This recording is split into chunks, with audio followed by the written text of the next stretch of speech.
لا إله إلا الله محمد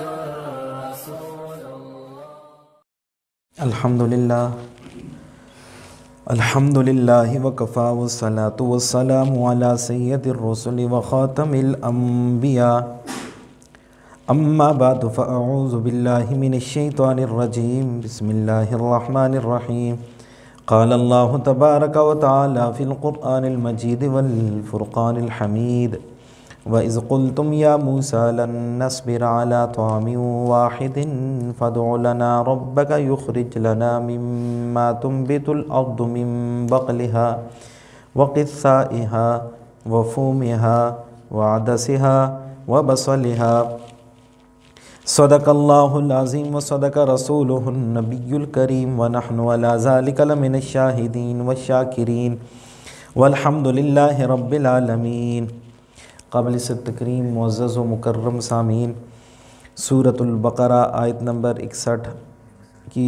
کا کچھ حصہ آپ لوگوں کے سامنے تلاوت کیا. اس آیت کریمہ کے اندر بھی سابقہ مضمون ہی کے تحت اللہ تبارک و تعالیٰ نے بنی اسرائیل کی خباثتوں میں سے، ان کی ہٹ درمیوں میں سے، ان کے گناہوں میں سے، ان کی نافرمانیوں میں سے ایک بڑی نافرمانی ناشکری کو رب ذوالجلال نے بیان فرمایا. وَإِذْ قُلْتُمْ، یاد کرو اس وقت کو جب کہا تم نے، یا موسیٰ، اے موسیٰ علیہ السلام، لن نصبر علی طعام واحد، لن نصبر، ہم ہرگز صبر نہیں کر سکتے، علی طعام واحد، ایک کھانے کے اوپر. فادع لنا، پس دعا کیجئے ہمارے لیے، رب کا، اپنے رب سے، یخرج لنا، نکالے ہمارے لیے، مما، اس چیز کو، تنبت الارض، جس کو اگاتی ہے زمین، من بقلہا، اپنی ترکاریوں میں سے، وقثائہا، اور اپنی ککڑیوں میں سے، وفومہا، اور اپنے تھوم یا اپنی گندم میں سے، وعدسہا، اور اپنی مسور میں سے، وبصلہا، اور اپنے پیاز میں سے. قال، تو سیدنا موسیٰ علیہ السلام نے ارشاد فرمایا، اتستبدلون، کیا تم تبدیل کرتے ہو یا بدلے میں لیتے ہو، الذی، اس چیز کو، ہوا ادنا، جو کہ ادنا ہے، بالذی، اس چیز کے بدلے کے اندر، ہوا خیر، جو بہتر ہے. اہبطوا، اترو، مصرن، کسی شہر کے اندر، فإن لکم، پس بے شک تمہارے لیے ہے، ما سألتم، جو کچھ تم نے سوال کیا، جو کچھ تم نے مطالبہ کیا. وضربت علیہم الذلہ، اور مسلط کر دی علیہم، اللہ تبارک و تعالیٰ نے ان بنی اسرائیلیوں کے اوپر، ذلت کو، والمسکنہ، مسکنت کو، محتاجی کو، فقر و فاقہ کو،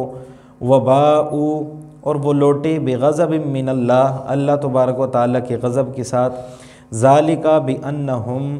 یہ ان کے ساتھ اس لیے تھا کہ کانوا، تھے وہ، یکفرون بآیات اللہ، اللہ کی آیات کا انکار کرنے والے، ویقتلون النبیین، اور وہ قتل کرتے تھے نبیوں کو، بغیر حق، نہ حق. ذالک بما عصوا، یہ اس لیے تھا کہ بما عصوا، تھے وہ نافرمانی کرنے والے، وکانوا، اور تھے وہ، یعتدون، حد سے تجاوز کرنے والے. اس آیت کریمہ کے اندر اللہ تبارک و تعالیٰ نے بنی اسرائیل کے ایک اور خباثت کو بیان فرمایا کہ جب سیدنا موسیٰ علیہ السلام رب ذوالجلال کے حکم سے بنی اسرائیل کو اس سمندر سے پار کر کے صحیح سلامت لے کے آئے اور وادی طے کے اندر آ کے آباد ہو گئے، تو اس وقت کے اندر جب وادی طے کے اندر آ کے آباد ہوئے تو پھر انہی بنی اسرائیلیوں نے سیدنا موسیٰ علیہ السلام سے قانون اور ضابطہ مانگا کہ اپنے رب سے کچھ قوانین، کچھ اصول، ضوابط لے کے آئیں تاکہ ہم اس آئین کے مطابق زندگی گزار سکیں. چنانچہ سیدنا موسیٰ علیہ السلام نے ان کے لیے تورات رب ذوالجلال سے کوئی طور کے اوپر چلا کاٹنے کے بعد اللہ سے وصول کی اور ان کو لا کے دی، اور اللہ تبارک و تعالیٰ کا حکم سنایا کہ فلاں شہر کے اندر اتر جاؤ، ان لوگوں کے ساتھ جا کے جہاد کرو، اللہ تبارک و تعالیٰ تمہیں فتح بھی عطا فرمائیں گے، اور ملک شام، فلسطین کے اوپر اللہ پاک آپ کو بادشاہت اور قدرت بھی دیں گے. تو پھر ان بنی اسرائیلیوں نے کہا کہ نہیں اے موسیٰ فاذهب انت وربک فقاتلا انا ہاہنا قاعدون، اے موسیٰ آپ اور آپ کا رب دونوں جائیں اور ان کے ساتھ جا کے جہاد کریں، ہم یہاں پہ بیٹھ کے انتظار کرتے ہیں۔ جب انہوں نے اللہ کے حکم کی صراحتاً اتنا بڑا انکار جب کیا تو اللہ پاک نے ان کو اسی وادی طے کے اندر قید فرما دیا، 40 سال تک اسی کے اندر وہ قید رہے، اور بتقاضۂ بشریت انسان کے تقاضے کے مطابق جب انسان کو کھانے کی ضرورت پڑتی ہے، پینے کی ضرورت پڑتی ہے، تو اس رحمان الرحیم رب نے اپنے نبی موسیٰ علیہ السلام اور ہارون علیہ السلام کے صدقے ان لوگوں کے اوپر ان کی ضرورت کے مطابق کھانے پینے کے انتظام کو رب ذوالجلال نے مقرر فرما دیا پردہ غیب سے۔ کھانے کے لیے من اور سلوہ، جس کی تفصیل اس سے پہلے گزر چکی ہے، اللہ تبارک و تعالیٰ نے آسمانوں سے ان کے لیے نازل فرمانا شروع کر دیا، اور پینے کی جب ان کو پانی کی ضرورت پڑی تو اللہ تبارک و تعالیٰ نے موسیٰ علیہ السلام کے ہاتھ کے اوپر ایک اور معجزے کا ظہور فرمایا، اور فرمایا کہ اضرب بعصاک الحجر، کہ موسیٰ اس پتھر کے اوپر اب لاٹھی ماریں۔ موسیٰ علیہ السلام نے پتھر کے اوپر لاٹھی کو مارا تو اس سے 12 قبیلوں کے لیے اللہ پاک نے 12 چشموں کو جاری فرما دیا، اور وہاں سے انہوں نے اپنی پانی کی ضرورت کو پورا فرمایا۔ جب ضرورت پوری ہو جاتی سیدنا موسیٰ علیہ السلام پھر لاٹھی مارتے، پانی بند ہو جاتا، جہاں جہاں ان کو ضرورت ہوتی پتھر ان کے ساتھ ہوتا، وہاں پہ لاٹھی کو مارتے، وہ اپنی ضرورت کو پورا کرتے، پھر لاٹھی مارتے، پانی بند ہو جاتا۔ تو اس طرح اللہ پاک نے ان کی ضروریات زندگی کا لحاظ رکھا، من اور سلوہ کھانے کے لیے اور پینے کے لیے پانی کا انتظام اللہ پاک نے چشموں کی صورت کے اندر ان کو عطا فرما دیا۔ لیکن یہ ناشکری قوم تھی، اتنا بہترین کھانا جو صحت کے حساب سے بڑا بہترین اور وافر مقدار کے اندر روزانہ کے حساب سے تازہ تازہ اللہ پاک آسمانوں سے ان کے لیے نازل فرمایا کرتے تھے، تو انہوں نے سیدنا موسیٰ علیہ السلام کے سامنے جا کے عرض کی کہ اے موسیٰ، ہم اب ایک کھانے کے اوپر اکتفا نہیں کر سکتے، لن نصبر علی طعام واحد۔ حالانکہ کھانا ایک نہیں اترتا تھا، 2 اترتے تھے، ایک من تھا، ایک سلوہ۔ من کھیر ٹائپ تھا، میٹھا کھانا، اور سلوہ بٹیر بنے ہوئے ہوا کرتے تھے، نمکین سالن۔ تو یہ 2 قسم کے تھے، لیکن روزانہ یہ دونوں ہی آیا کرتے تھے اللہ کی طرف سے، من اور سلوہ جنت سے اترتے تھے ان کے لیے۔ تو جب روزانہ ایک ہی قسم کے دونوں کھانے کھا کے انہوں نے دونوں کے لیے ایک ہی الفاظ کو تعبیر کر دیا کہ لن نصبر علی طعام واحد، ہم اس ایک ہی کھانے کے اوپر اکتفا نہیں کر سکتے۔ من اور سلوہ کو انہوں نے ایک ہی کھانا تصور کرتے ہوئے اپنے اظہار کو ان کے سامنے رکھ دیا سیدنا موسیٰ علیہ السلام کے سامنے۔ تو سیدنا موسیٰ علیہ السلام نے جب ان کی بات کو سنا تو انہوں نے کہا کہ موسیٰ ہمارے لیے اپنے رب سے دعا کیجیے، فادع لنا ربک، اپنے رب سے دعا کریں۔ کیا دعا کریں؟ یخرج لنا مما تنبت الارض، کہ وہ ہمارے لیے نکالے زمین سے وہ چیزیں جو زمین اگاتی ہے۔ پھر ان چیزوں کے کچھ کے نام لیے، ان میں سب سے سر فہرست جو چیز ہے من بقلہا، اپنی ترکاریوں میں سے۔ بقل کہتے ہیں سبزی کو، اس کے اندر گاجر بھی آ جاتی ہے، مولی بھی، ہر قسم کی جو سبزی ہے وہ ساری کی ساری چیزیں بقل کے اندر آ جاتی ہیں۔ تو ان سبزیوں کا مطالبہ سب سے پہلے انہوں نے کیا کہ ہمارے لیے سبزیاں اللہ تبارک و تعالیٰ زمین سے اگانا شروع کر دے۔ عربی کے اندر سبزی کے لیے بقل ہی کا لفظ استعمال ہوتا ہے، جو سبزی فروش ہوتا ہے اس کو بقال کہا جاتا ہے۔ تو بقل کا انہوں نے مطالبہ کیا کہ اللہ کے نبی ہمارے لیے اللہ تبارک و تعالیٰ سے دعا کریں کہ وہ زمین سے سبزیاں اگانا شروع فرما دے۔ وَقِسَّائِہَا، اور ککڑیوں میں سے، ککڑی کھیرے کو بھی کہا جاتا ہے اور تر کو بھی کہا جاتا ہے۔ تر کھیرا ذرا مختصر سا ہوتا ہے اور تر ذرا لمبی ہوتی ہے، دونوں کا اثر ٹھنڈا ہوتا ہے جسم کے لیے، دونوں اثر کے اعتبار سے ٹھنڈی ہوتی ہیں، سلاد کے طور پہ استعمال کی جاتی ہیں۔ نبی علیہ الصلوۃ والسلام کی خدمت اقدس کے اندر ایک مرتبہ کسی صحابی رسول نے تر پیش فرمائی کہ اللہ کے رسول اس کو نوش فرما دیں۔ نبی علیہ الصلوۃ والسلام کے سامنے رکھی ہوئی تھی، حضور علیہ الصلوۃ والسلام نے اس کو کھانا چاہا۔ پھر اللہ کے نبی نے فرمایا کہ اس کا اثر بڑا ٹھنڈا ہوتا ہے، اس کے ساتھ کھجور بھی لاؤ۔ تو کھجور بھی لائے گی تاکہ اس کا اثر اعتدال کے اندر آ جائے، معتدل ہو جائے، نہ زیادہ ٹھنڈی جسم کے لیے چیز اچھی ہے نہ زیادہ گرم اچھی ہے۔ تو حضور علیہ الصلوۃ والسلام نے تر کے ساتھ ساتھ کھجور کو بھی نوش فرمایا۔ تو معلوم ہوتا ہے کہ یہ تر سلاد کے طور پہ دور نبوی کے اندر بھی استعمال ہوا کرتی تھی، کھیرا جس کو ہم کہتے ہیں وہ چیز بھی۔ تو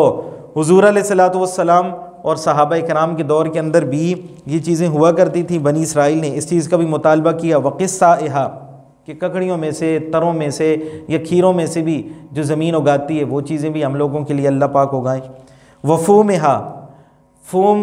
لہسن کو، تھوم کو بھی کہا جاتا ہے، اور فوم کا لفظ گہی و گندم کے لیے بھی استعمال کیا جاتا ہے۔ دونوں. تھوم کے لیے عربی کے اندر ایک اور لفظ سوم بھی استعمال ہوتا ہے، تھوم سا کے ساتھ. تو سوم بھی اس کو لہسن کو کہتے ہیں،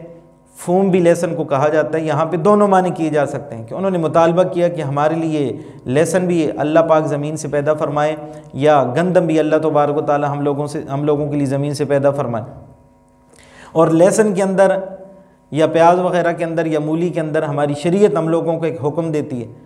کہ نماز سے پہلے کا وقت ہو تو اس وقت اس کو کھا کے مسجد کے اندر نہ آیا جائے. حضور علیہ الصلوۃ والسلام فرماتے ہیں جس نے لہسن کھا لیا یا جس نے مولی کھا لی یا جس نے پیاز کھا لیا تو پھر وہ ہماری مسجدوں کے قریب نہ آئے کچھ وقت کے لیے.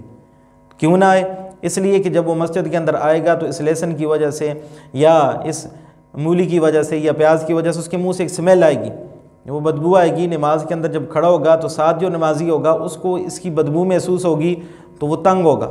تو ہماری شریعت انسانوں کے مزاج کا اتنا زیادہ لحاظ کرتی ہے کہ منہ کی بدبو سے دوسرا بندے کو نقصان پہنچے، یہ بھی ہماری شریعت برداشت نہیں کرتی، اور ہم لوگوں کو اس چیز کی بھی اجازت نہیں دیتی. چہ جائے کہ ہم کسی کی پیٹھ پیچھے اس کی غیبت کریں، اس کے سامنے گالی گلوچ کریں، اس کے ساتھ تمسخر کر کے اس کے دل کو توڑیں، اس کے حصے کے اوپر اس کی زمین کے اوپر قابض ہو جائیں، اس کے حصے کو دبانا شروع کر دیں، اس کے ساتھ ملاوٹ والا معاملہ کریں، اس کے ساتھ دھوکہ دہی کریں. ان سارے کے سارے کاموں سے تو شریعت ہم لوگوں کو منع کرتی ہے. لیکن جو جائز چیز تھی تھوم کھانا، جو جائز چیز تھی، نبی علیہ الصلوۃ والسلام نے اللہ تبارک و تعالیٰ کے حکم کے اندر ہم لوگوں کو اس سے بھی منع فرما دی. اور منہ سے بدبو آ جانا حلال چیزوں کے ساتھ، یہ ہماری شریعت کے اندر بھی اتنی پسندیدہ نہیں ہے. چہ جائے کہ حرام چیزوں کے ساتھ جو حرام کے قریب ہوں یا حرام درجے کے اندر پہنچ چکی ہوں، ان کی وجہ سے منہ سے بدبو آئے اور ہمارے مسلمانوں کو، ہمارے بہن بھائیوں کو ہماری اس بدبو کی وجہ سے تکلیف ہو، بھلے وہ سگریٹ کی صورت میں ہو، بھلے وہ کسی اور نشے کی صورت کے اندر ہو. تو اگر اس کے ساتھ دوسرے کو اسمیل محسوس ہوتی ہے، دوسرا تنگ ہوتا ہے، تو ہماری شریعت اس سے کتنا زیادہ ہم لوگوں کو منع کرتی ہوگی ہم حساب بھی نہیں کر سکتے. ایک مرتبہ شاہ عبدالعزیز محدث دہلوی رحمۃ اللہ علیہ کے دور کے اندر ایک بندے نے، ان کے دور کے اندر ایک اللہ کا ولی تھا، نیک بندہ، تو اس کو تبخیر گیس کی بیماری ہوگی. تو اس کو کسی حکیم نے بتلایا کہ آپ حقہ پیا کریں، اس سے آپ کی یہ گیس کی بیماری ختم ہو جائے گی. تو انہوں نے حقہ پینا شروع فرما دیا. کچھ دن انہوں نے حقہ پیا تو پھر اس کے بعد ان کو کچھ دنوں کے بعد آقا علیہ الصلوۃ والسلام حضرت محمد مصطفیٰ صلی اللہ علیہ وسلم کا خواب کے اندر دیدار ہوا. جب حضور علیہ الصلوۃ والسلام کا دیدار ہوا تو انہوں نے بڑی عجیب و غریب بات دیکھی کہ اللہ کے نبی ان کے سامنے نہیں بیٹھے، ان کی پیٹھ کے پیچھے بیٹھے ہوئے. تو وہ پھرے حضور کی طرف کہ میری پیٹھ کے پیچھے اللہ کے نبی ہیں. وہ پھر کے حضور کی طرف انہوں نے منہ کو متوجہ فرمایا تو حضور علیہ الصلوۃ والسلام پھر اٹھ کے پھر اس کی پیٹھ کے پیچھے چلے گئے. پھر تیسری مرتبہ حضور کے سامنے پھرے، پھر حضور ان کی پیٹھ کے پیچھے چلے گئے. جب خواب سے بیدار ہوئے تو صبح کے وقت شاہ عبدالعزیز محدث دہلوی رحمۃ اللہ علیہ جس طرح مفسر قرآن تھے، اس طرح معبر بھی تھے، خوابوں کی تعبیریں بھی بتلایا کرتے تھے. تو وہ اللہ کے ولی انہی کے پاس سیدھے گئے اور ان کے سامنے اپنی خواب کو بیان کیا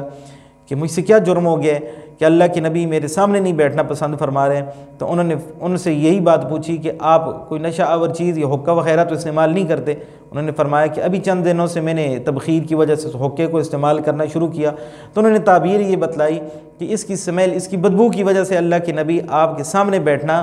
گوارا نہیں فرمایا. تو اتنی بری چیز ہے کہ اگر حضور علیہ الصلوۃ والسلام اس چیز کو پسند نہیں فرماتے اور حضور علیہ الصلوۃ والسلام کا سامنا ممکن نہیں ہے تو اس چیز سے چھٹکارا ہی بہتر چیز ہے. اور پھر فرشتوں کو دیکھا جائے تو فرشتے بھی اس بدبو سے کوسوں دور چلے جاتے ہیں. تو جس بندے کی منہ سے سمیل آ رہی ہو صفائی نہ کرنے کی وجہ سے یا گندی چیزیں کھانے کی وجہ سے یا نشہ آور چیزیں استعمال کرنے کی وجہ، چند منٹوں کی لذت کے لیے، سکون کے لیے اگر ہم رحمت والے فرشتوں کو اپنے آپ سے کوسوں دور بھگا رہے ہوں تو وہ کون سا انصاف ہے، وہ کون سی اچھی بات ہے کہ رحمت والے فرشتوں کا نزول ہی ہمارے سامنے ممکن نہ ہو، وہ ہمارے پاس آئیں نہ، وہ کوسوں ہم لوگوں سے دور بھاگ رہے ہیں. نبی علیہ الصلوۃ والسلام کے سامنے ایک مرتبہ کھانا پیش کیا گیا، سلاد کے طور پہ آپ کے سامنے لہسن بھی رکھا گیا. حضور علیہ الصلوۃ والسلام نے کھانا تو تناول فرمایا، ساتھ لہسن کو نہیں کھایا. تو ساتھ موجود صحابہ کرام بھی تھے، انہوں نے بھی کھانا تو کھا لیا لیکن لہسن انہوں نے بھی نہیں کھایا کہ اللہ کے نبی نہیں کھا رہے تو ہم کیوں کھائیں. جب مجلس برخاست ہوئی، کھانا چلا اٹھا کے لے کے جانے والے چلے گئے، پھر انہوں نے حضور علیہ الصلوۃ والسلام سے پوچھا اللہ کے رسول کیا لہسن حرام ہے؟ تو اللہ کے نبی نے فرمایا جس کو اللہ پاک نے حلال کر دیا میں اس کو حرام کیسے کر سکتا ہوں؟ تو پھر انہوں نے فرمایا کہ اللہ کے نبی آپ نے لہسن پھر کیوں نہیں کھایا؟ تو حضور علیہ الصلوۃ والسلام نے فرمایا میں ایسی مخلوق کے ساتھ ہم کلام ہوتا ہوں، ان کے ساتھ بات چیت کرنے کا موقع ملتا ہے جن کے ساتھ آپ ہم کلام نہیں ہوتے، یعنی وہ نورانی مخلوق. تو وہ نورانی مخلوق اس بدبو کو پسند نہیں کرتی، تو اس وجہ سے میں نے تناول نہیں کیا، آپ کر لیتے، اچھی چیز ہے. اور حکمان حکیموں نے اس کو صحت کے لیے بھی بڑا اچھا مؤثر ثابت ہونے والی چیز ظاہر فرمائے اور کہا ہے کہ یہ انسان کے دل کی بیماریوں کے لیے بڑی مؤثر ہے، اور کافی ساری بیماریوں کے لیے اچھی چیز بھی، اس کو استعمال کرنا بھی چاہیے، لیکن نماز کے اوقات کے اندر نہیں. تو حضور علیہ الصلوۃ والسلام اس وجہ سے نوش نہیں فرما رہے ایک حلال چیز کو کہ فرشتے جو رحمت والے میرے پاس آتے ہیں وہی اور کلام ربانی لے کے آتے ہیں، ان کو تکلیف نہ ہو، وہ کوسوں دور نہ چلے جائیں. تو ہمارے ساتھ اگر رحمت کے فرشتے اللہ کی طرف سے رحمتوں کو، سکینہ کو لے کے نازل ہو رہے ہوں، تو نشہ آور چیز، حلال نہیں نشہ آور چیز ہم لوگ استعمال کر کے بیٹھے ہوں تو وہ ہم لوگوں سے کتنے کوسوں دور چلے جائیں گے. تو اس لیے اس رحمت کے فرشتوں کو اپنے آپ سے دور نہیں کرنا. پھر ایک وقت آئے گا کہ یہ فرشتے ہم لوگوں سے بھی ہم کلام ہوں گے. حضور علیہ الصلوۃ والسلام کا فرمان ہے مرتے وقت جب موت آتی ہے تو پھر اس وقت موت کے فرشتے آ جاتے ہیں، انسان سے ہم کلام ہوتے ہیں، انسان کے اندر جو روح ہوتی ہے اس کو مخاطب کر رہے ہوتے ہیں. اچھی اور پاکیزہ روح ہو تو اس روح کو کہتے ہیں اے پاکیزہ روح، اللہ کے حکم سے باہر نکلا، وہ آرام سکون کے ساتھ اللہ کے حکم سے باہر نکل آتی ہے. اگر بد روح ہو تو پھر اس کو مخاطب کرتے ہیں یا ایھا النفس الخبیثہ، کہ خبیث اور گندی روح اللہ کے حکم سے باہر نکل رہا، تجھ سے اللہ تبارک و تعالیٰ بڑے غضب کے اندر ہے، اب تیری مرمت ہوگی. تو پھر وہ جسم سے باہر نکلتی ہے. تو وہ فرشتے ہم کلام اس وقت بھی ہو رہے ہوتے ہیں. اگر رحمت کے فرشتوں کو یہ بدبو، یہ چیزیں پسند نہیں، اس لیے علماء کرام نے لکھا کہ جو مسواک ہوتی ہے نا اس کے بہت سارے فوائد، ان میں سے سب سے ادنا فائدہ 70 فوائد میں سے سب سے کم جو فائدہ لکھا گیا وہ یہی ہے کہ مرتے وقت اللہ پاک کلمہ شہادت نصیب فرما دیتے. تو جب رحمت کے فرشتے آتے ہیں تو پھر رحمت کے فرشتے آتے ہیں تو پھر انسان کے ساتھ رحمت کا معاملہ ہو رہا ہوتا ہے، پھر اس کو اچھی چیزیں یاد آتی ہیں. تو مسواک جو ہے وہ انسان کی منہ کی صفائی کا ذریعہ بھی بنتی ہے، بدبو کو دور کرتی ہے اور سنت رسول بھی ہے. جب وہ اس کا بندہ اہتمام کرتا ہے، منہ صاف ستھرا رہتا ہے، اس کے اندر گندگی نہیں ہوتی، بدبو نہیں ہوتی، پھر ظاہر بات ہے رحمت کے فرشتے آتے ہیں. جب رحمت کے فرشتے آئے، رحم آئے، تو پھر ان کو دیکھ کے پھر انسان کو کلمہ یاد آ ہی جاتا ہے. تو اللہ تبارک و تعالی ہم سب کو منہ کی پاکیزگی اختیار کرنے کی توفیق نصیب فرمائے، ظاہری اعتبار سے بھی باطناً بھی. ظاہراً بھی ہم منہ کو پاک صاف رکھیں، ہمارے دانت صاف ہو، ہمارے منہ سے بدبو نہ آئے تاکہ کسی دوسرے مسلمانوں کو تکلیف نہ ہو. اور باطناً بھی ہم زبان سے گندی باتیں نہ کریں، گالی گلوچ نہ کریں، کسی کی غیبت نہ کریں. اللہ پاک اس کی بھی ہم لوگوں کو توفیق عطا فرمائے. چوتھی چیز انہوں نے فرمایا کہ وعدس ہا، اپنی مسور میں سے، عدس کہتے ہیں مسور کی دال کو، لیکن اب اہل عرب کے ہاں عمومی طور پہ عدس تمام کی تمام دالوں کے لیے بولا جاتا ہے. اس کے اندر لوبیا بھی آ جاتا ہے، اس کے اندر چنے کی دال بھی آ جاتی ہے، ماں اور مسور کی دال بھی، ماش کی ساری دالوں کے لیے عدس کا لفظ بولا جاتا ہے. تو انہوں نے عدس ہا کہا، مسور مانگ کے گویا ساری کی ساری دالوں کا مطالبہ بھی اللہ تبارک و تعالیٰ سے کیا. وبصلھا، اور پیاز میں سے. تو وہ چاہتے تھے کہ ہمارے پاس ایسے کھانے آئیں جو چٹپٹے ہوں، جن کو ہم اپنی لذت پوری کرنے کے لیے استعمال کریں. تو سیدنا موسیٰ علیہ السلام نے جب ان کی اس خواہش کو سنا تو ان کے اوپر ان کی تھوڑی سی سرزنش کی. فرمایا اتستبدلون الذی هو ادنی بالذی هو خیر، کیا تم بدلے کے اندر لیتے ہو ایسی چیز کو، الذی هو ادنی جو گھٹیا ہے، جو ادنی ہے، بالذی هو خیر اس چیز کے بدلے کے اندر جو بہتر ہے، بہتر چیز کے بدلے کے اندر تم گھٹیا چیز کو ترجیح دے رہے ہو. سیدنا موسیٰ علیہ السلام نے ان کو تنبیہ فرمائی. اب من و سلوہ بہتر تھا خوراک کے اعتبار سے، انسان کی صحت کے اعتبار سے، پاکیزگی کے اعتبار سے، ہر لحاظ سے وہ انسان کے لیے بہتر تھا کہ من و سلوہ اللہ تبارک و تعالی انسان کی ضروریات زندگی ساری کی ساری اس سے پوری فرما رہے تھے. گرمی کے موسم کے اندر جو چیزیں انسان کی صحت کے لیے ضروری ہیں ان ساری کی ساری کی تاثیر گرمی کے موسم کے اندر اس کے اندر شامل ہوتی. سردی کا موسم ہوتا تو سردی والی تاثیر والی چیزوں کی نعمت اللہ پاک اس کے اندر شامل فرما دیتے ہیں. تو وہ انسان کے لیے سود مند، ہمیشہ فائدہ مند ہی تھا. پھر اس کے اندر انسان کو محنت مشقت کوئی نہیں کرنی پڑتی تھی. روزانہ آسمان سے من و سلوہ کبھی کبھی کچھ روایات کے اندر آتا ہے تیار زمین کے اندر نازل ہو جاتا، کچھ کے اندر آتا ہے کہ درختوں کے پتوں کے اوپر آ کے وہ سلوہ کے من آ جاتا تھا اور سلوہ بٹیر ان کے پاس خود بخود آ جاتے، ان کو آسانی کے ساتھ پکڑ کے ذبح کر لیتے، بھون لیتے تھے. تو اس طریقے کے ساتھ ان کے لیے کوئی مشقت نہیں تھی. اور پھر اس اعتبار سے بھی ان کے لیے مفید تھا کہ جتنا بھی وہ کھا لیں اس کے بارے میں ان سے کوئی پوچھ نہیں روز قیامت، یہ من و سلوہ حلال کا یا حرام کا، اس کے بارے میں ان سے کوئی پوچھ نہیں. اس کے بدلے کے اندر اللہ تبارک و تعالیٰ نے اپنے نبی کی زبان سے باقی چیزوں کو گھٹیا جو قرار دیا، اس اعتبار سے اللہ تبارک و تعالیٰ نے اس کو گھٹیا قرار دیا کہ یہ چیز ایسی ہے کہ اس کے لیے تمہیں محنت بھی کرنی پڑے گی، مشقت بھی کرنی پڑے گی، اور محنت مشقت کرنے کے بعد جب یہ چیز حاصل ہوگی اس کو تیار کرنے کے لیے پھر تمہیں محنت کرنی پڑے گی، پھر محنت کرنے کے بعد جب تم اس کو کھاؤ گے تو کوئی چیزیں ایسی ہیں جو کسی موسم کے اندر تمہارے لیے فائدہ مند ہے، کسی موسم کے اندر فائدہ مند نہیں، کبھی ان چیزوں سے تمہیں بیماریاں لگیں گی، کبھی ان چیزوں سے تمہیں فائدہ حاصل ہوں گے۔ تو اللہ تبارک و تعالیٰ نے یہ محنت مشقت کی وجہ سے اس کو گھٹیا قرار دیا۔ پھر جب اس کو اگاؤ گے تو اس کے اوپر خاص حکم بھی لاگو ہوگا، تمہارے اوپر عشر بھی ہوگا، صدقہ خیرات بھی تمہیں دینا پڑے گا۔ جب وہ نہیں دو گے تو پھر گنہگار ہوگے، جب کما کے اس کو لاؤ گے، حلال طریقے سے لاؤ گے تو پھر تمہارے لیے فائدہ مند ہے، اگر کسی حرام طریقے کے ساتھ شارٹ کٹ راستہ استعمال کر کے اس کو لانے کی کوشش کرو گے پھر تمہارے لیے حرام ہے، پھر روز قیامت اس کے بارے میں پوچھو گی۔ تو ان ساری کی ساری وجوہات کو سامنے رکھا جائے تو ان ساری کی ساری وجوہات کی بنا پہ اللہ کے نبی نے فرمایا کہ ہوا ادنا، یہ چیز گھٹیا ہے، گھٹیا چیز کو تم ترجیح دے رہے ہو، بالذی ہوا خیر، اس چیز کے اوپر جو تم لوگوں کے لیے زیادہ بہتر تھی۔ اس کے بعد جب انہوں نے پھر بھی بات کو نہ مانا تو پھر اللہ تبارک و تعالیٰ نے ان کو حکم سنایا موسیٰ علیہ السلام کی زبان سے۔ کیا حکم تھا؟ اہبتو، اتر جاؤ، مصرن کسی شہر کے اندر۔ مصرن کے اندر دو قسم کی قراتیں موجود ہیں۔ امام احمش رحمۃ اللہ علیہ وہ قرات فرماتے تھے، حضور علیہ الصلوۃ والسلام ہی سے منقول قرات کو لیا ہوا تھا، اہبتو مصرن کی جگہ مصرا پڑھتے تھے۔ جب مصرا ہو، تنوین نہ ہو، زبر ہو تو اس سے مراد خاص مصر کا شہر مراد ہوگا،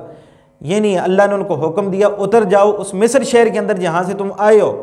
فرعون کی غلامی سے نجات تمہیں دی ہے، اس مصر کے اندر تم دوبارہ واپس چلے جاؤ، وہاں سے بیجوں کو حاصل کرو، محنت و مشقت کرو۔ تو اگر مصرن ہو دو زبروں کے ساتھ، اور یہ والی قرات کثرت کے ساتھ ہے، کثرت کے ساتھ منقول ہے، اور یہی زیادہ راجح بھی ہے مصرن۔ اگر مصرن ہو تو پھر اس کا مطلب ہے کسی بھی شہر کے اندر اتر جاؤ۔ تو اترنے کا لفظ اللہ پاک نے اس لیے استعمال فرمایا کہ وادی طے جو ہے وہ تھوڑی سی بلندی کے اوپر ہے، باقی بستیاں، باقی شہر تھوڑے سے نیچے تھے۔ تو اللہ تبارک و تعالیٰ نے حکم دیا اہبتو، اترو مصرن کسی بھی شہر کے اندر۔ جب اترو گے تو فإن لکم ما سألتم، بے شک تمہارے لیے وہ چیز ہوگی جس کا تم سوال کر رہے ہو،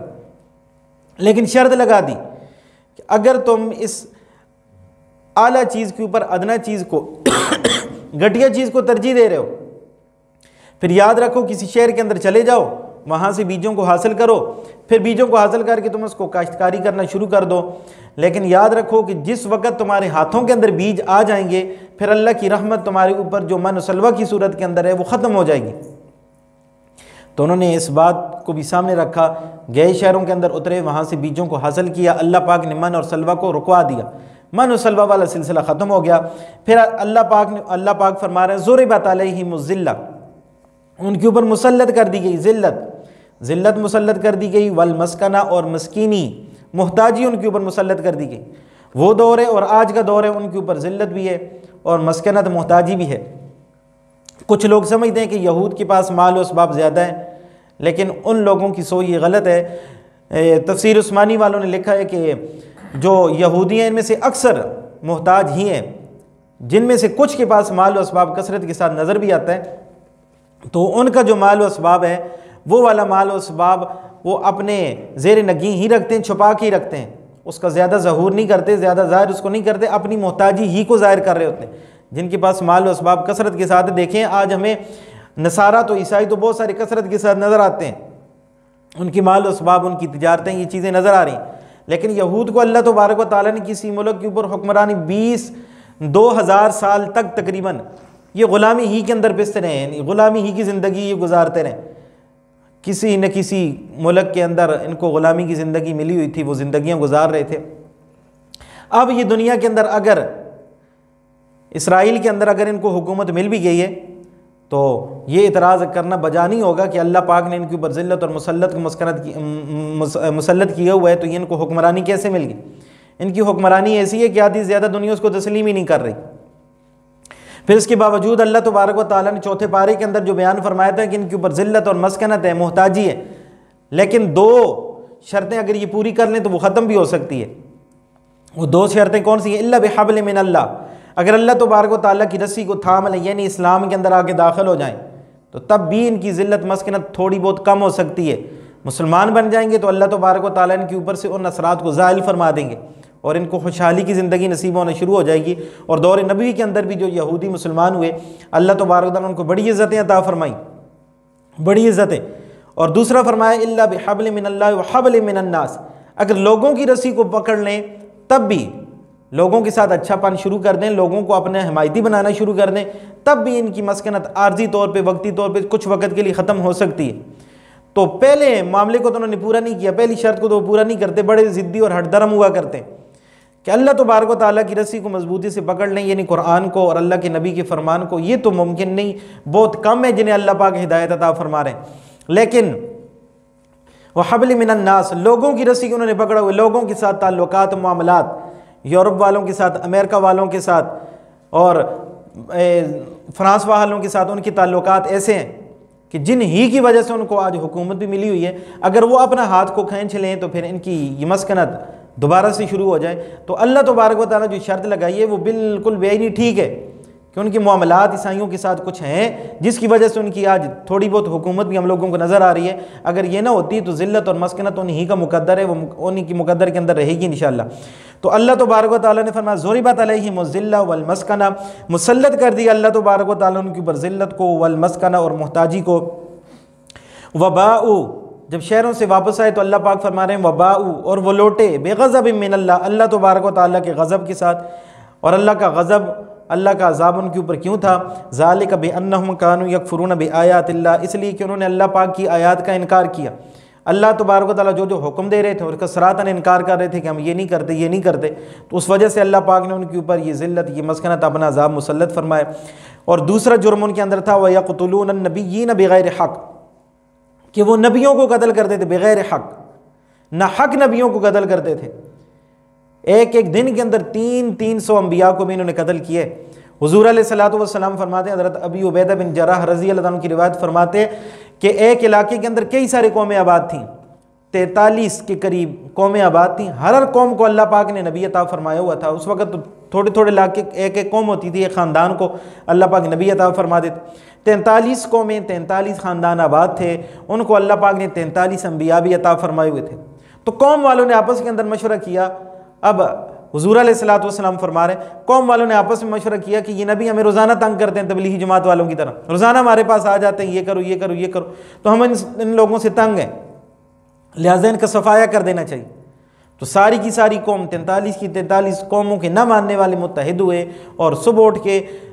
اٹھے، جب سورج طلوع ہوا اس کے بعد سے لے کے 11 بجے کا جو ہمارا ٹائم ہوتا ہے اس وقت تک، اتنے وقت کے اندر انہوں نے ان 43 کی 43 انبیاء کرام کو شہید کیا۔ اور اس کے مقابلے ان نبیوں کا دفاع کرنے کے لیے جو ان کے حواریین، ان کے صحابی کھڑے ہوئے 170 کے لگ بھگ، ان کو بھی شہید کر دی۔ ان سارے کے ساروں کو ایک وقت کے اندر شہید کیا۔ اس کے علاوہ تو کئی سارے انبیاء، حضرت یحییٰ علیہ السلام، حضرت زکریا علیہ السلام، حضرت شایع علیہ السلام، ان انبیاء کی تذکری بھی حدیث کے اندر مل رہی ہے۔ اس کے علاوہ ہے تو کئی سارے انبیاء کرام کو ان لوگوں نے شہید کیا۔ اور شہید بھی کیسی کیسی باتوں کے، حضرت یحییٰ علیہ السلام کے بارے میں آتا ہے کہ ان کی قوم کا ایک جو بادشاہ تھا، حاکم تھا، اس کی کئی ساری بیویاں بھی موجود تھیں، لوڈیاں بھی موجود تھیں، لیکن اس کی ایک بانجی تھی بڑی خوبصورت، تو وہ بانجی کے اوپر عاشق ہو گیا، اس نے کہا کہ نہیں میں اس کے ساتھ نکاح کروں گا۔ تو سیدنا یحییٰ علیہ السلام، اس دور کی شریعت کے اندر بھی بانجی کے ساتھ نکاح حرام تھا۔ تو حضرت یحییٰ علیہ السلام کو جب اس کی خبر ملی تو آپ اللہ کا پیغام سنانے کے لیے اس کی مجلس کے اندر چلے گئے، دربار کے اندر، اور اس کو جا کے آگاہ کیا کہ دیکھو اللہ نے آپ کو بیویاں عطا کی ہیں، اللہ پاک نے آپ کو لونڈیاں بھی دی ہیں، اور شادیاں کرنے چاہتے اور لڑکیاں بھی موجود ہیں، عورتیں موجود ہیں، لیکن شریعت نے، اسلام نے، ہمارے دین نے بانجی کے ساتھ نکاح کو حرام قرار دیا، لہٰذا اب بانجی کے ساتھ نکاح نہ کریں۔ تو اس بادشاہ نے کہا بادشاہت میری ہے یا آپ کی؟ تو حضرت یحییٰ علیہ السلام نے فرمایا بادشاہت تو آپ ہی کی ہے، ظاہراً آپ ہی کی بادشاہت ہے۔ تو اس نے کہا کہ اچھا بادشاہت میری ہے تو میری بادشاہت کے اندر آپ مجھے کون سا حکم سنا رہے ہو؟ مرضی میری ہوگی، بادشاہت میری ہے۔ اور اس چنانچہ اس نے حضرت یحییٰ علیہ السلام کو قتل کروا دیے، شہید کروا دیے۔ تو ایسی ناحق باتوں کے اوپر دیکھیں قتل حق 3 وجوہات کی بنا پہ ممکن ہے۔ سب سے پہلی وجہ کہ اگر کوئی مرتد ہو جائے، اسلام کو چھوڑ دے، یا اسلام کے ضروری جو لوازمات ہیں، دین کی ضروری چیزیں، ان کا انکار کرے یا ان کے ساتھ تمسخر کرے، ان کا مذاق کرے، وہ مرتد ہو جاتا ہے، دار اسلام سے خارج ہو جاتا ہے۔ ہمارے اسلام کہتے ہیں 3 دن تک اس کے اوپر اسلام کو پیش کرو، اگر وہ مان لے، توبہ طائب ہو جائے تو بہت اچھی بات، اگر توبہ طائب نہیں ہوتا تو پھر اس کا کلا کما کر دو، اس کو قتل کر دو۔ پہلا قتل اس کا جو ہوگا وہ حق پہ ہوگا، وہ ٹھیک ہے۔ اور دوسرا شادی شدہ زانی، اگر شادی شدہ ہے اس نے زنا کر لیا تو ہماری شریعت کہتی ہے کہ اگر اس کا زنا ثابت ہو گیا، اس نے خود اقرار کیا یا گواہوں نے ثابت کر دیا، تو پھر اس کو سنسار کر دینے، سنسار کیا پتھروں کے ساتھ مار مار کے اس کو ختم کر دینے، تو یہ بھی قتل جو ہوگا اس کا یہ حق ہوگا، اور اس سنساری کی وجہ سے شاید اس کا جرم معاف ہو جائے۔ اور تیسرا قتل کہ اگر کوئی بندہ کسی بندے کو قتل کر دے، قتل خطا ہو یا قتل عمد ہو، جان بوجھ کے ہو یا خطاً ہو جائے، پھر اگر وہ رسائے اس کو معاف کر دیں تو علیحدہ بات ہے، اس کے بدلے کے اندر دیت وصول کر لیں وہ بھی علیحدہ بات ہے۔ اگر دیت بھی نہ لیں، معاف بھی نہ کریں، اور وہ رسائے چاہیں کہ اس کو قتل کرنا چاہیے، تو پھر اس کو جواباً قتل کرنا ہی ضروری ہے،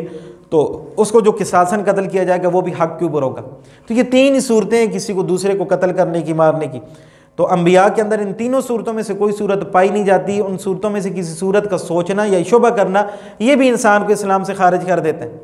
تو پھر اللہ تبارک و تعالیٰ نے بغیر حق ان کے لیے کیوں فرمایا؟ تو علماء کرام نے جواب دیا کہ بغیر حق اللہ پاک یہ فرما دیتے نا یقتلون النبیین، انہوں نے نبیوں کو قتل کیا، تو نہ حق اللہ پاک نے کیوں فرمایا؟ وہ تو نبی حق ہی کے اوپر ہوتے ہیں اور ان کو نہ حق ہی قتل کیا جانا تھا، تو اللہ نے صراحتاً نہ حق کو کیوں بیان فرمایا؟ تو مفسرین کرام نے لکھا کہ جو نہ حق تو وہ تھے ہی تھے، ان کا قتل نہ حق تو تھا ہی تھا، لیکن اللہ پاک نے جو بغیر حق بیان فرمایا اس لیے بیان فرمایا کہ جو قتل کرنے والے تھے ان کو بھی پتہ تھا کہ ان کا کوئی جرم نہیں ہے، ہم اپنے روح کو تسکین پہنچانے کے لیے، اپنی خباثت کے اندر ہم ان کو اپنے روح کو تسکین دینے کے لیے، اپنے جذبات کو ٹھنڈا کرنے کے لیے جرم کا ارتکاب کر رہے ہیں، یہ مجرم نہیں ہے۔ تو قتل کرنے والے بھی سمجھ رہے تھے کہ یہ لوگ مجرم نہیں، اللہ پاک نے ان کے اندر کے جذبات کی ترجمانی کرتے ہوئے فرمایا بغیر حق، کہ ان کو نہ حق قتل کیا۔ پھر اس کے بعد اللہ تبارک و تعالیٰ فرما رہے ہیں بما عصوا وکانوا یعتدون، بما عصوا اس لیے بھی ان کے ساتھ یہ معاملات ہوئے، مسکنت آئی کہ عصوا وہ نافرمان تھے، کہ اللہ کے نبی کی بھی نافرمانیاں کرتے تھے، اللہ تبارک و تعالیٰ کے حکموں کو بھی توڑتے تھے، وکانوا یعتدون اور وہ حد سے تجاوز کرنے والے تھے۔ حد سے تجاوز کرنے والے وہ ہوتے ہیں کہ جن کے پاس کسی دوسرے کی کوئی قدر و منزل، دوسرے کے مال و اسباب کا بھی کوئی لحاظ نہ رکھیں، دوسری کی جان کا بھی کوئی لحاظ نہ رکھیں، چاہیں تو یہ ہمیں دین کی دعوت دینے کے لیے ہم ان کو قتل کر دیں، تو یہ حد سے تجاوز کر دینا۔ اور حد سے تجاوز کا مطلب ایک یہ بھی ہے کہ انسان اچھائی اور برائی کی تمیز کو کھو بیٹھے، وہ اچھائی کرے تو اس کو پتہ ہی نہیں چلے میں اچھا کام کر رہا ہوں، برائی جرم کرے تو اس کو سمجھ ہی نہ آئے کہ میں برائی کا کام کر رہا ہوں، یہ حد سے تجاوز کر دینے والے مزاج ہوا کرتے ہیں۔ نبی علیہ الصلوۃ والسلام نے فرمایا کہ جب تم کوئی نیکی کا کام کرو تو وہ بلائی تمہیں اچھی لگے، اور جب تم کوئی جرم کرو، برائی کرو تو وہ تمہیں بری لگے، تو سمجھ لو کہ تمہارے اندر کچھ نہ کچھ ایمان موجود ہے۔ اگر انسان اچھائی کر رہا ہو اس کو اچھائی نہ لگے، برائی جرم کر رہا ہو، گناہ کر رہا ہو اس کو گناہ نہ لگے، جرم نہ لگے، تو سمجھے کہ اس کو روحانی بیماری لائق ہے، اس کے اندر سے ایمان ختم ہو رہا ہے، اس کے اندر ایمان کی جھلک نہیں ہے، روحانی بیماری ہے۔ جس طرح انسان کے جسم کو روحانی بیماری لگ جائے، زبان بسا اوقات بیماری کی وجہ سے چکھنے کی حس ختم کر دیتی ہے، پھر انسان کو میٹھی چیز بھی کڑوی لگتی ہے، کڑوی چیز تو کڑوی لگتی ہے، بسا اوقات کڑوی میٹھی لگنے لگ جاتی ہے، تو میٹھی چیز بھی اس کو کڑوی لگتی ہے، تو وہ جسم کی بیماری ہوتی ہے۔ تو اگر روحوں کو بیماری لگ جائے، ایمان کو بیماری لگ جائے، تو پھر انسان حق اور برائی کی تمیز کو کھو بیٹھتے۔ تو بے نہیں یہی معاملہ ان لوگوں کے ساتھ بھی ہو چکا تھا کہ یہ اچھائی کو اچھائی سمجھ نہیں رہے تھے، ان کے ساتھ بلائیاں ہو رہی تھیں، نیکیاں ان کو نیکیاں سمجھ نہیں رہے تھے، یہ جرم کر رہے تھے، انبیاء کو قتل کر رہے تھے، اللہ کی نافرمانی کر رہے تھے، نیک لوگوں کا قتل کر رہے تھے، ان کے مال و اسباب کو تلف کر رہے تھے، ان کو یہ باتیں سمجھ ہی نہیں آ رہی تھی۔ تو اللہ پاک نے ان لوگوں کو تنبیہ کی، اور تنبیہ کر کے اللہ تبارک و تعالیٰ ہم لوگوں کو سمجھا رہے ہیں وَلَا تَكُونُوا كَالَّذِينَ قَالُوا سَمِعْنَا وَهُمْ لَا يَسْمَعُونَ، کہ ایمان والو ان لوگوں کی طرح نہ ہو جانا جو کہتے ہیں کہ ہم نے سن لیا۔ وَلَا تَكُونُوا كَالَّذِينَ قَالُوا سَمِعْنَا وَهُمْ لَا يَسْمَعُونَ، حقیقت کے اندر ان لوگوں نے نہیں سنا، اور وہ لوگ بھی یہ کہتے تھے کہ ہمیں اللہ کے پیغام کا پتہ ہے، جو اللہ کہہ رہے ہیں ہم لوگوں کو سمجھ ہے، اور انبیاء کو قتل بھی کر رہے تھے اور انبیاء کے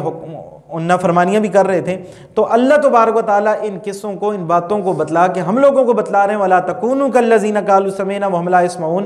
کہ ان لوگوں کی طرح نہ ہو جانا جو کہتے ہیں ہم نے سن لیا اور حقیقت میں انہوں نے سنا ہی نہیں۔ تم نے ایسا کرنا ہے کہ اللہ کی بات سن لینی ہے، سننے کے بعد اس کو دل کے ساتھ لگانا ہے، اس کے اوپر عمل پیرا ہو جانا ہے، یہ حقیقت کے اندر کامیابی ہے۔ اللہ تبارک و تعالیٰ ہمیں کلام اللہ سمجھ کے، اس کو سن کے، اس کو سمجھ کے، اس کو دل کے ساتھ لگا کے اس کے اوپر عمل پیرا ہونے کی اللہ پاک ہم سب کو توفیق نصیب فرمائے۔